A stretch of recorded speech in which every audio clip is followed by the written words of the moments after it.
দিনে পালিত হচ্ছে পবিত্রা রূপিণী একাদশী। আজকের এই পবিত্রা রূপিণী একাদশীর উপলক্ষে একবার হলো শ্রবণ করুন পবিত্রা রূপিণী একাদশীর শুভ মাহাত্ম্যকথা।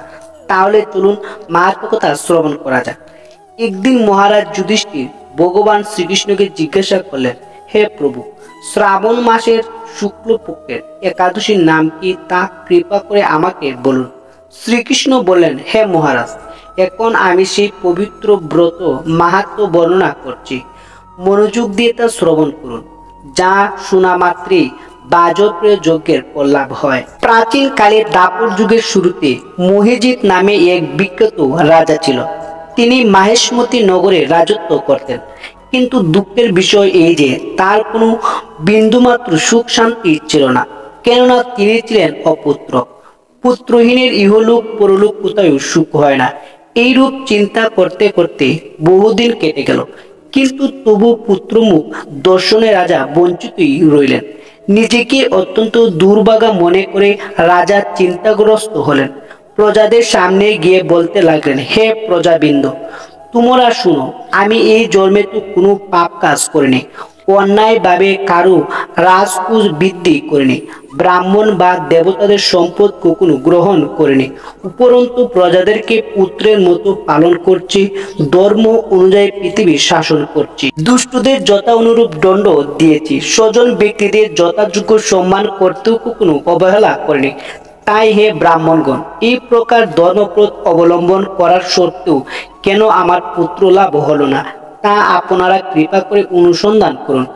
রাজার এই প্রকার কাতর উক্তি শ্রবণে ব্যতীত রাজভক্ত পুরোহিত ব্রাহ্মণগণ রাজার মঙ্গলের জন্য গভীর বনে ত্রিকালজ্ঞ মনি ঋষির কাছে যেতে মনস্থ করলেন। বনের মধ্যে ঋষিদের আশ্রম সকল দেখতে দেখতে তারা এক মুনির সন্ধান পেলেন। তিনি দীর্ঘ আয়ু, নিরূপ, নিরাহারে ঘোর তপস্যায় মগ্ন ছিলেন। সর্বশাস্ত্র বিশারদ, ধর্মতত্ত্বজ্ঞ ও ত্রিকালজ্ঞ সেই মহামুনি লোমশ নামে পরিচিত। ব্রহ্মার এক কল্প অতিবাহিত হলে মণিবরের গায়ে একটি লোম পরিত্যক্ত হতো। এই কারণে এই মহামুনির নাম লোমশ। তাকে দেখে সকলেই ধন্য হলেন। তারা পরস্পর বলতে লাগলেন যে আমাদের বহু জন্মের সৌভাগ্যের ফলে আজ আমরা এই মণিবরের সাক্ষাৎ লাভ করলাম। তারপর ঋষিবর তাদের সম্বোধন করে বলেন, কি কারণে আপনারা এখানে এসেছেন এবং কেন বা আমার এত প্রশংসা করছেন, তা স্পষ্ট করে বলুন। আপনাদের যাতে মঙ্গল হয় আমি নিশ্চয়ই তার চেষ্টা করব। ব্রাহ্মণেরা বললেন, হে ঋষিবর, আমরা যে উদ্দেশ্যে এখানে এসেছি আপনি তা কৃপা করে শুনুন। এই পৃথিবীতে আপনার মতো শ্রেষ্ঠ ব্যক্তি আর কোথাও নেই। মহিজিৎ নামে এক রাজা নিঃসন্তান হওয়ায় অতি দুঃখে দিন যাপন করছে। আমরা তার প্রজা। তিনি আমাদেরকে পুত্রের মতো পালন করেন, কিন্তু তিনি পুত্রহীন বলে আমরাও সবাই মর্মাহত। তার দুঃখ দূর করতে আমরা এই বনে প্রবেশ করছি। হে ব্রাহ্মণ শ্রেষ্ঠ, রাজা যাতে পুত্রের মুখ দর্শন করতে পারেন, কৃপা করে তার কোনো উপায় আমাদের বলুন। তাদের কথা শুনে মণিবর ধ্যানমগ্ন হলেন। কিছু সময় পর রাজা পূর্ব জন্ম বৃত্তান্ত বলতে লাগলেন। এই রাজা পূর্ব জন্মে এক দরিদ্র বৈশ্য ছিলেন। একবার তিনি একটি অন্যায় কার্য করে ফেলেন।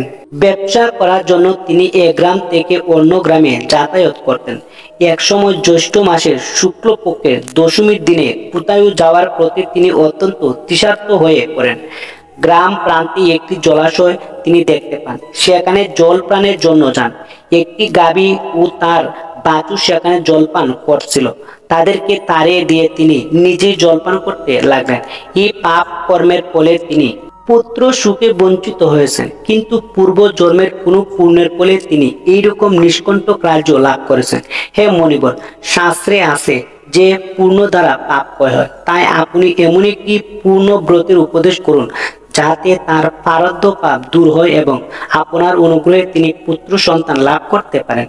লোমশ মুনি বললেন, শ্রাবণ মাসের শুক্লপক্ষের পবিত্র রূপিণী একাদশী ব্রত অভীষ্ট ফল প্রদান করে। আপনারা যথাবিধি তা সকলে পালন করুন।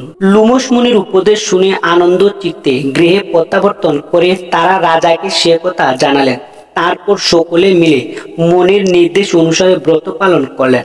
তাদের সকলের পূর্ণফল রাজাকে প্রদান করলেন। সেই পূর্ণ প্রভাবে রাজমহর্ষি গর্ভবতী হলেন। উপযুক্ত সময়ে বলিষ্ঠ সর্ব অঙ্গ সুন্দর এক পুত্র সন্তানের জন্মদান করলেন।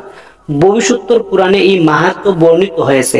এই ব্রত মাহাত্ম্য যিনি পাঠ বা শ্রবণ করেন তিনি সমস্ত পাপ থেকে মুক্ত হবেন এবং পুত্র সুখ ভোগ করে অবশেষে দিব্যধাম প্রাপ্ত হবেন।